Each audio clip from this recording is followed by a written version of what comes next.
요한복음 17장 20절에서 26절 예수님의 기도, 잡히시던 밤 마지막 만찬 그 자리에서 하신 기도로 생각이 됩니다. 근데 이 20절에서 26절까지는 요한복음에서 자주 나왔던 말이 여기도 함축적으로 그리고 그 절정으로 그 내용이 드러나고 있습니다. 그 내용은 아버지께서 나를 보내셨다. 그리고 나는 아버지께서 하라고 한 일을 다 했다. 하나님은 나를 보내사 영광을 받으셨고 나는 아버지의 뜻에 순종하여 그 뜻을 이룸으로 영광을 받게 되었다. 그리고 내가 아버지의 뜻을 받들어 영광을 받은 것 같이 너희도 아버지가 나를 보낸 것 같이 내가 너희를 세상에 보내노니 가서 너희도 아버지의 뜻을 이룬 나같이 내 안에서 이룬 아버지의 뜻을 전하고 너희도 이 영광에 참여하라, 이렇게 하는 이야기를 오늘 보고 있는 것입니다. 이 성부 하나님과 성자 하나님의 긴밀한 연합, 그 보내심과 보냄을 받으시는 것, 그것이 영광이며 아버지와 아들의 긴밀한 연합인 것 같이 제자들에게 그리고 오고 오는 신약시대의 모든 성도들에게 주시는 명령이자 약속이 이겁니다. 아버지께서 나를 보내는 것 같이 내가 너희를 보냈다. 그것은 영광된 일이다. 그것은 아버지와 내가 하나인 것 같이 너희가 우리와 하나가 되는 일이다. 그것은 영광이며 기쁨이며 또한 사랑의 문제다. 이렇게 말씀하시죠. 우리는 이 말씀을 좀 더 깊이 이해하기 위해서 그리고 현실적으로 적용하도록 이 말씀이 가지는 구체성과 그 장엄한 내용을 깊이 이해해야만 합니다. 성자 하나님께서 성부 하나님의 보내심을 받아 우리 죄인된 인류를 구원하시고 하나님의 영광을 나타내신 것 같이 하나님께서는 이 일을 그 아들을 보내서 육신으로 시간과 공간 속에서 인생을 살게 하시고 그리고 십자가에 죽으시는 것으로 아버지의 영광됨을 그리고 우리를 향한 영광을 이루시는 일을 행하셨습니다. 우리를 그 보내심과 보냄을 받는 것과 그 일을 행할 때 성부와 성자의 긴밀한 연합에 부르심으로 이 모든 일이 하나님의 은혜와 권능과 특별히 요한복음 17장에서는 사랑에 관한 것이라 하는 약속을 받고 있다. 그 말입니다. 사랑, 그러면 우리가 그 기쁨과 그 황홀한 감격들을 당장 떠올릴 텐데 보기보다 성경에서 사랑을 얘기하는 부분은 그렇게 우리의 기대와 그렇게 쉽게 일치하지 않습니다. 성경에서의 사랑은 고린도전서 13장에서 보듯이 그것은 오래 참는 것이요 참고 믿고 바라고 견디는 것입니다. 이런 일들이 영광이라는 단어나 기쁨이라는 단어와 이렇게 합쳐질 때 우리가 쉽게 우리의 기대를 만족시킬 것으로 기대하는 바람에 예수를 믿는 우리의 감동, 감격, 그때의 환희가 믿은 이후에 왜 그렇게 충실하게, 충만하게 연결되지 않는지, 유지되지 않는지, 이 또한 만만치 않은 현실이고, 우리가 이 부르심에 하나 되는 연합과 그리고 영광과 사랑을 그 내용으로 하고 있다고 하는데 왜 우리의 인생은 고달픈가 하는 문제들이 함께 들어있지요. 우선 사랑을 논하자면 조금 전에 고린도전서 13장에서 한 사랑에 대한 정의가 그렇게 쉽게 만족스러운 것이 아닌 소개로, 설명으로 나온 것 같이 여기서 말하는 영광이나 연합이라는 것도 우리의 형통, 우리의 감격 같은 것으로 만들어지는 데는 우리의 이해와 믿음이 보다 깊은 차원으로 인도돼야 할 것입니다. 에베소서 5장 22절 이하에 가면 부부에 관한 성경의 명령이며 약속이며 축복인 대목이 나옵니다. 시작은 이렇게 되죠. 아내들이여 자기 남편에게 복종하기를 주께 하듯하라. 남편들아 아내 사랑하기를 그리스도께서 교회를 위하여 자신을 주심같이 하라. 이렇게 명령이 떨어집니다. 제가 결혼식 주례를 하면 이 본문을 가지고 늘 말씀드리는 바와 같이 부부에 대한 성경의 축복은 이런 복을 받을 것이다, 이런 기쁨이 있을 것이다가 아니라 명령조로 시작합니다. 복종해라, 사랑해라, 그런 명령이지요. 그것은 우선적으로 하나님께서 결혼을 축복하시고 만족한 그리고 완벽한 결론에 이를 것이라는 근거, 하나님의 목적과 근거를 근거하여 하나님이 우리에게 이런 명령을 내릴 수 있는 것입니다.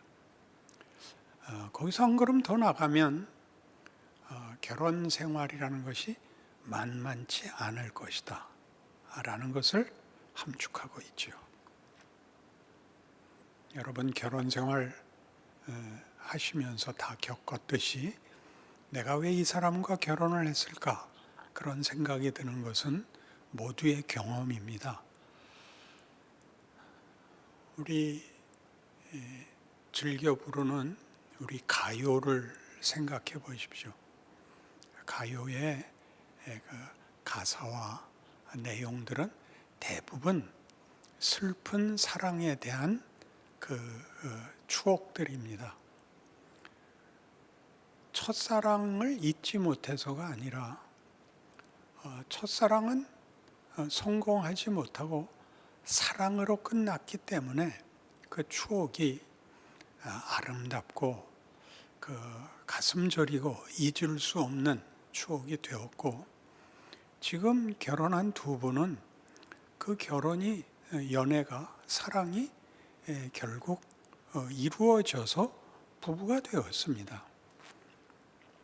그런데 부부로 살아보면 그 시작할 때의 그 벅찬 기쁨과 환희가 슬슬 소멸되어서 나중에 남은 게 없습니다. 그러니까 남편과 아내 사이는 처음에 사랑의 감정은 그 뒤에 부부로 살고 가정을 꾸리고 현실을 살아가는 일들에 묻혀서 그 마음에 무슨 그렇게 기쁘게 추억할 만한 기쁜 황홀한 것들이 남아있지 않습니다. 그러니까 아까도 얘기한 것 같이 우리 가요에 주로 등장하는 잊지 못하는 사랑은 사랑과 그 사랑이 환희와 황홀한 추억만 있고 둘이 살아보진 않아서 그렇게 아름답게 기억되는 것일 겁니다.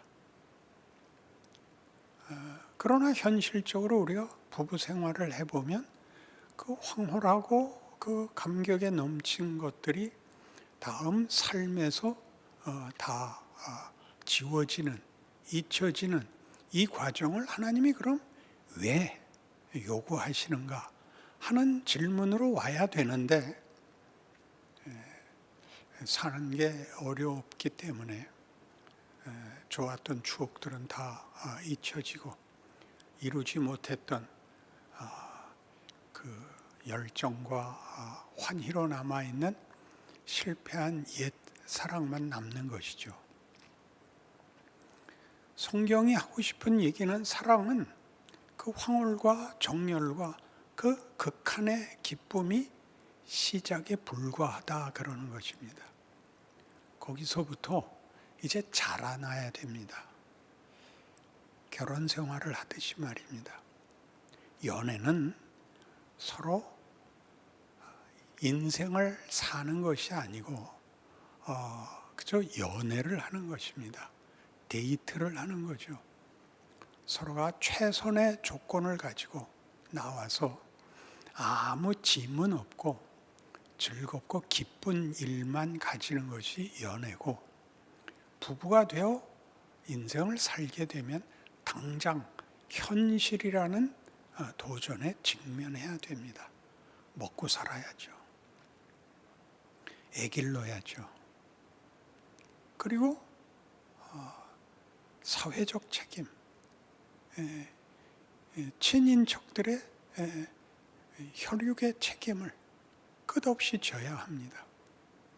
사는 일이 버겁고 이 기쁘고 황홀한 이 배우자가 짐을 지는 일에 있어서는 별로 도움이 되지 않는다는 현실을 맞이하게 됩니다. 혼자 사는 것도 힘든데 둘이 살면서 짐을 나누는 것이 아니라 짐이 2배가 되는 현실을 겪게 되죠. 왜 그런 길을 하나님은 걷게 하실까요? 거기서 비로소 우리는 인내를 배웁니다. 감수하는 실력이 생깁니다. 실력이 좋아서 모든 것을 극복하고 흔들리지 않는 어떤 해탈의 경지에 가는 것이 아니라 선택의 여지가 없어서 묶여서 할 수 없이 40년, 50년을 살면서 우리가 기대치 않았던 속 깊은 사람이 되는 것입니다. 마치 요셉의 생애 같습니다. 요셉은 감옥에 갇혀서 그 발이 족쇄를 차고 그 몸이 쇠사슬에 묶인 채 그렇게 오랜 세월을 희망도 없고 의미 없는 고난의 생애를 선택의 여지 없이 묶여 삽니다. 그리고 거기서 자기도 모르는 새에 한 나라의 책임자가 되는, 지도자가 되는, 나라를, 백성을 다스릴 수 있는 실력을 원하지도 않았고 기대하지도 않았고 배우고 있는 중인 줄도 몰랐던 일들을 배우게 됩니다. 그것이 지금 이 요한복음 17장에서 예수님이 기도하시는 그 가장 중요한 핵심되는, 예수님께서 아버지께서 나를 세상에 보낸 것 같이 나도 너희를 세상에 보내노라. 아버지와 내가 하나인 것 같이 너희도 우리와 하나 되기를 원하고 또 하나 되었기 때문에 너희를 보내노라. 아버지와 내가 긴밀히 연합된 것 같이, 내가 너희를 보내는 것은 너희와 내가 긴밀히 연합되어 아버지께서 아버지의 영광을 이루도록 기회를 주신 것 같이 나도 너희에게 나의 영광을 너희가 누리도록 너희를 보내는 것이라. 이렇게 되는 것이죠. 그러니 우리가 왜 예수 믿고 그 믿음과 헌신과 고백과 약속 속에서 왜 하나님이 이 힘든 세상, 우리가 누구인지 모르는 세상, 또 내가 하나님 앞에 신앙을 고백하고 하나님 앞에 그 일생을 헌신하겠다는 각오를 갖고 있음에도 불구하고 언제나 난관에 부닥치고 갈등해야 되고 답이 없는 인생을 살아야 되는가?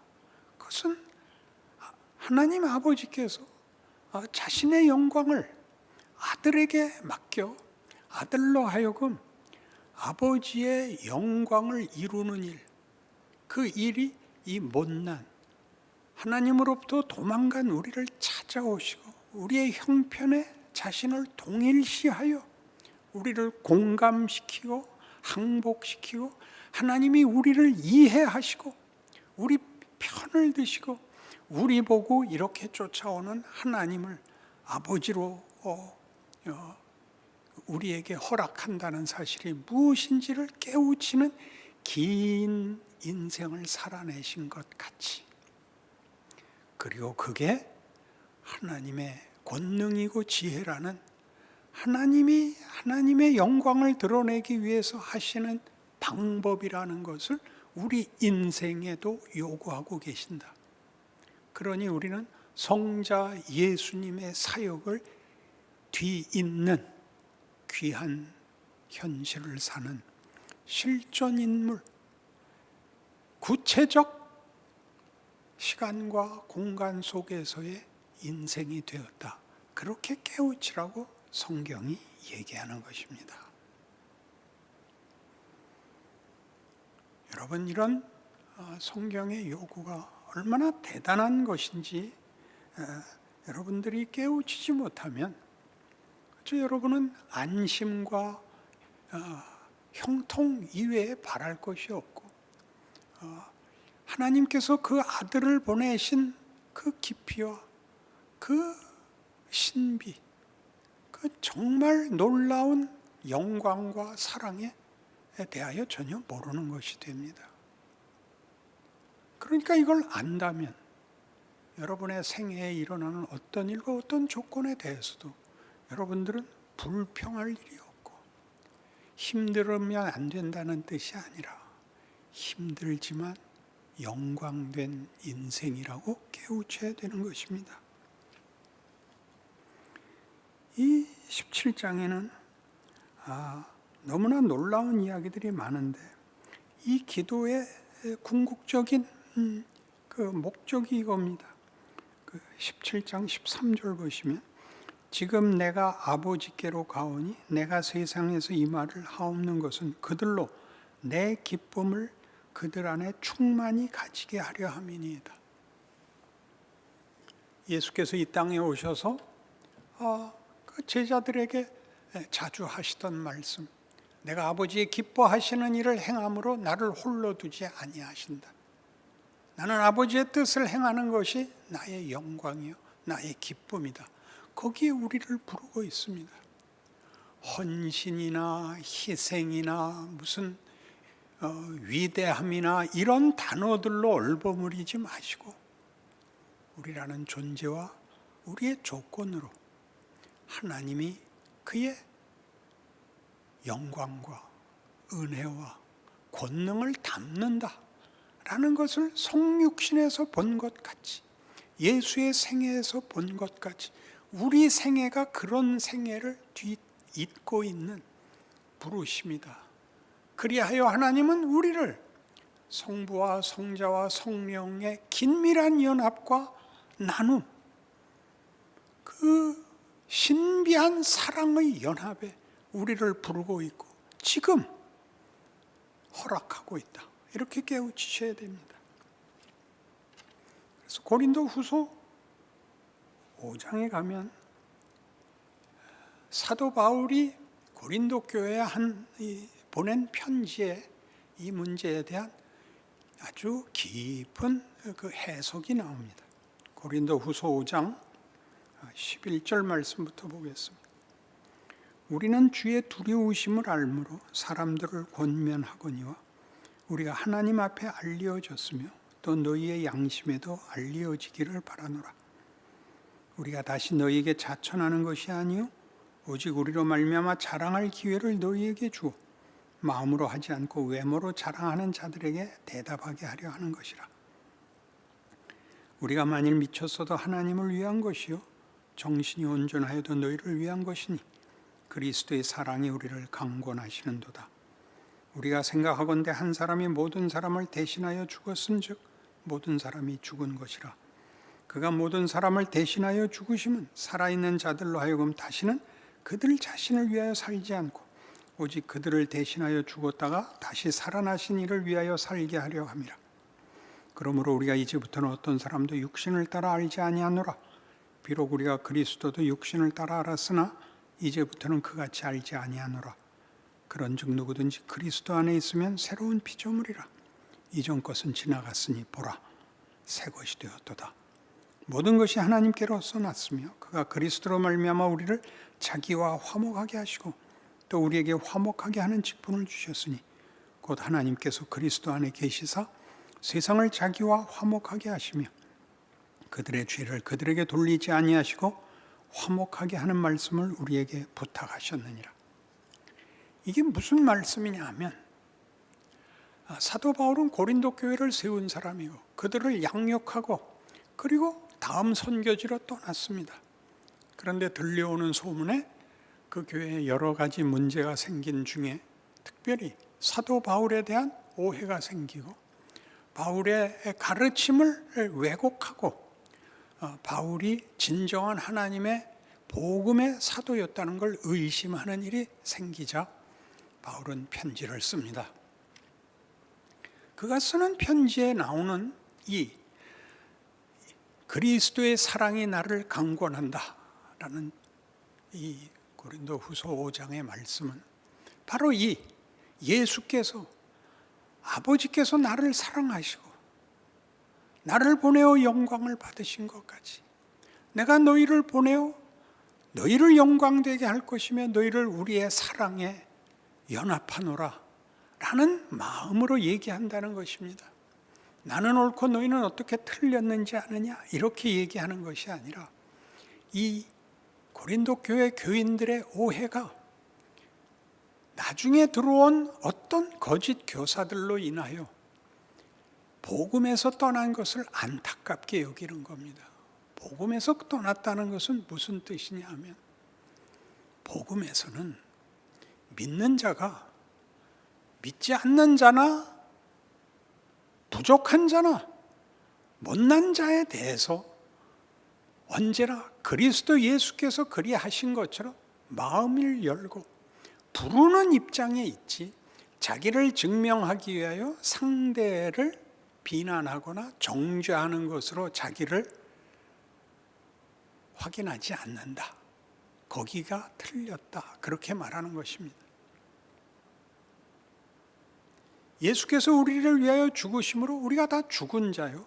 그래서 우리는 그리스도로 말미암아 다시 태어난 새로운 자입니다. 어떻게 다시 태어나고 어떻게 새로우냐? 하나님과 연합된 자입니다.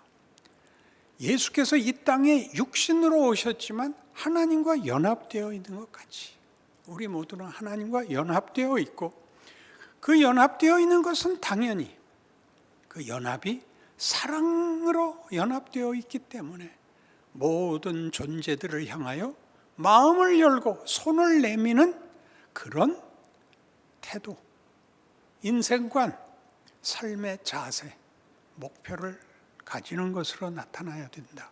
그렇게 얘기하는 것입니다. 이 부분은 6장 11절에 이렇게 나옵니다. 고린도후서 6장 11절 고린도인들이여 너희를 향하여 우리의 입이 열리고 우리의 마음이 넓어졌으니 너희가 우리 안에서 좁아진 것이 아니라 오직 너희 심정에서 좁아진 것이니라. 내가 자녀에게 말하듯 하노니 보답하는 것으로 너희도 마음을 넓히라. 이게 무슨 뜻일까요? 이렇게 맞고 틀리고, 난 잘났고 넌 몰랐고, 난 믿었고 넌 안 믿었고, 이렇게 나누지 않는다는 겁니다. 믿었습니까?